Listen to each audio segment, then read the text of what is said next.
Okay, so let's talk a little bit about photosynthesis. Photosynthesis is how we generate glucose. So these are our producers. These are our autotrophs. They're able to manufacture their own glucose that they can then use to convert into ATP through cellular respiration for energy. So if we look at our reactants, we're going to start off with some carbon dioxide and we're going to add some water. So that's what our plants need to bring in is carbon dioxide and water. They're going to use energy from the sun and go through this magical process called photosynthesis. And what our byproducts are, what it's going to be released is our oxygen that we use to breathe. Water is going to be released as well. And then this is the big key right here, this glucose molecule. And you can see this equation several different ways. We saw it as a picture. Down here you can see our formulas, 6CO2 plus 12H2O plus light, the energy, yields our C6H12O6 plus our 6O2 and our 6H2O. Or you can see it in words where we're talking about how we have carbon dioxide and water plus the energy of the sunlight yields glucose, oxygen, and water. So this equation you're going to want to know, okay? Make sure that you take some time and spend some time getting to know it so that you understand what's going on, okay? Because this one will play a major part in the rest of our biology class. So where does photosynthesis occur? Well, it happens in the green leaves. Okay, so let's focus on the leaf part first, and then we'll end up talking about why they're green afterwards. When we look at the leaves, and we have a cross section of a leaf right here, I want you to notice a couple things in here. Okay, we have the top layer, the dermis, the outside part of the leaf. We have this vascular bundles that run through, and the vascular bundles will bring water up from the roots, and they'll take away food like sugars and things of that nature to go down through the rest of the plant. We also have what we call a stoma. A stoma is quite simply an opening in the leaf, and that allows for gas exchanges. So carbon dioxide, which they need for photosynthesis, flows into the stoma, and that's how the cells can get it. And then the cells release out oxygen. And all of that occurs through the stoma. And then finally we have the mesophyll, which is this middle part of the cell, and that's where we have our bunch of our cells. And those cells are going to be green. That's where it gets its green color. And the reason they're green is because of these chloroplasts over here. And if you recall, we talked about chloroplasts briefly when we were talking about cell types and cell structures, the organelles. And our chloroplasts, they have their membranes, but we were more concerned with this part here, this thylakoid disc right here. And remember, the thylakoid disc is where the chlorophyll is stored, and that's what's going to be used for photosynthesis. And we can take these thylakoid discs, we can stack them on top of each other and make a grana, but what I want you to remember is this is where the chlorophyll is, and that's what allows photosynthesis to happen. We'll talk about photosynthesis and its two steps in the next couple of videos, but I wanted you to know that the reason leaves are green is because of the chlorophyll in their chloroplasts. Okay, so that's it for this video. As always, good luck with the lessons, and we'll see you in the next video. So let's talk a little bit about sunlight. Okay, so now our sun is a star, and it's going through a process of nuclear fission. So it's taking hydrogen and forming helium and various other things, and a result of that process is a lot of energy being released out as electromagnetic radiation. Okay, and that's a big fancy word for all of the stuff you see right here. Okay, so the sunlight's going to be emitting out gamma rays, X-rays, ultraviolet rays, infrared rays, radar waves, shortwave, radio waves, all that kind of stuff. But we're looking at this little portion right here, which we call visible light. And this is the light waves that our eyes can pick up on. So it ranges anywhere from about 400 nanometers up to about 750 nanometers or so. Okay, and you can see here at our 400s are where we're going to have our violets, and our 700s are where we're going to have our reds. And you can see kind of like the whole spectrum of the rainbow. So that's where all of our visible colors are seen.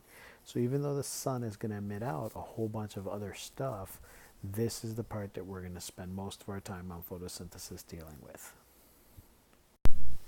Okay, so let's talk about pigment absorption, okay? And what we're going to talk about is what light is being absorbed by the plant pigments. So first, let's take a look at these pigments real quickly. We have chlorophyll A here and chlorophyll B here, and those are our primary green pigments. Then we also have some accessory pigments, which are like the carotenoids, which are going to be kind of orangey and reddy and things like that. That's why carrots are orange. But primarily, what I want you to see is notice that how much more of the chlorophylls that we have coming through here and how much more they absorb. This little line here that you're looking at, these lines right here shows us the absorption. So under what wavelengths are they absorbing more energy? And if we look at our chlorophylls, they're absorbing a lot down in here, and they're picking up a lot in here, and they're not picking up down through here.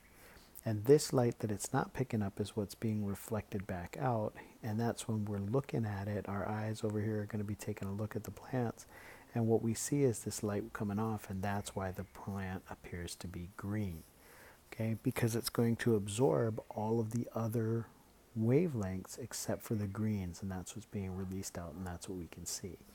So these chlorophyll pigments are absorbing the energy from the sunlight except for the green. So all of these wavelengths and these wavelengths that it's absorbing, that's where it's getting the energy for photosynthesis to happen. Okay, so there are two processes of photosynthesis. The first one that we're going to talk about is the light reaction, and that's what the rest of this video will be about. And then the next video we'll talk about the dark reaction. Okay, so the light reaction starts off with water and ADP and NADP+, and it's going to form oxygen, which is released out, and that's what we use to breathe. It's also going to make some ATP and some NADPH, and both the ATP and NADPH are going to be used later for this dark reaction. Okay, the dark reaction will also take in carbon dioxide, and that is how we end up making our sugars.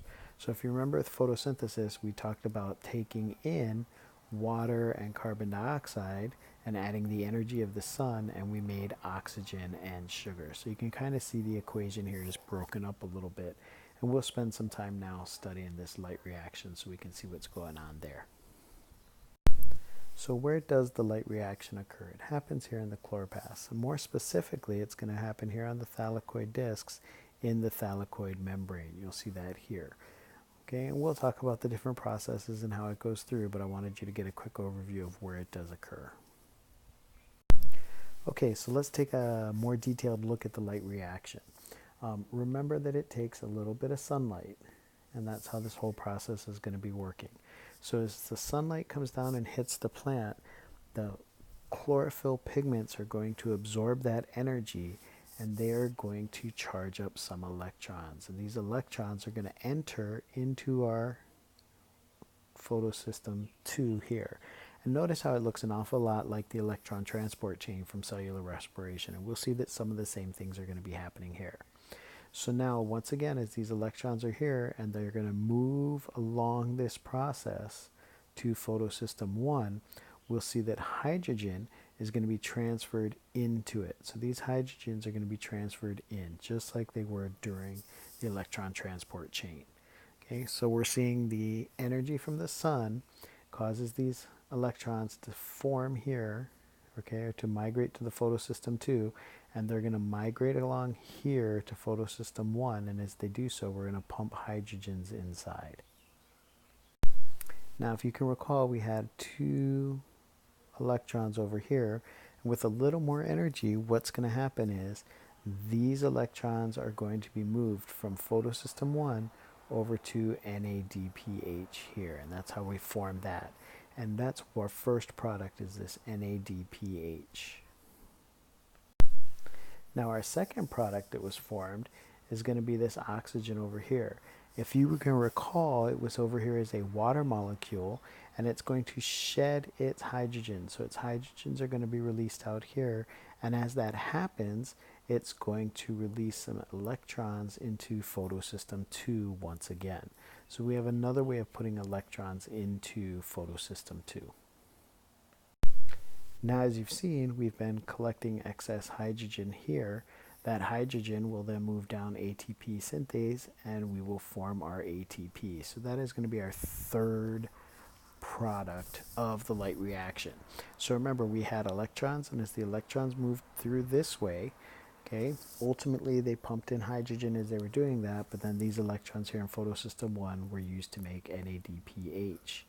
Okay, we brought in water, and the water shed its hydrogen, and as it shed its hydrogen, it gave us these electrons here, which would move down and form more NADPH.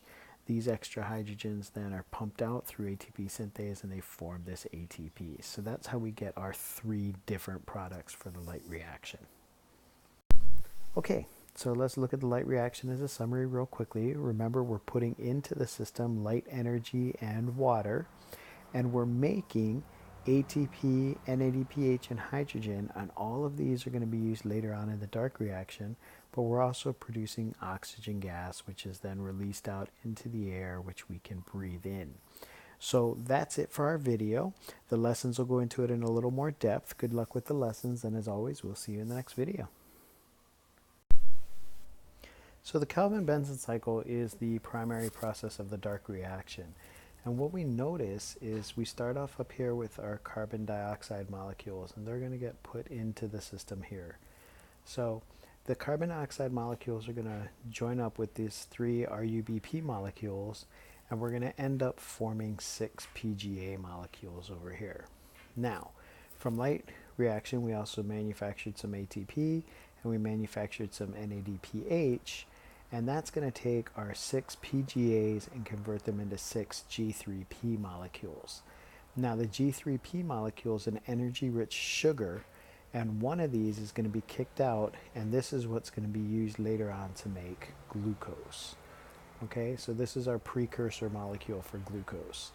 So that leaves us with 5 of these G3P molecules. We're going to add some more ATP, and that brings us back to our 3 RUBP molecules, and we can run the process all over again.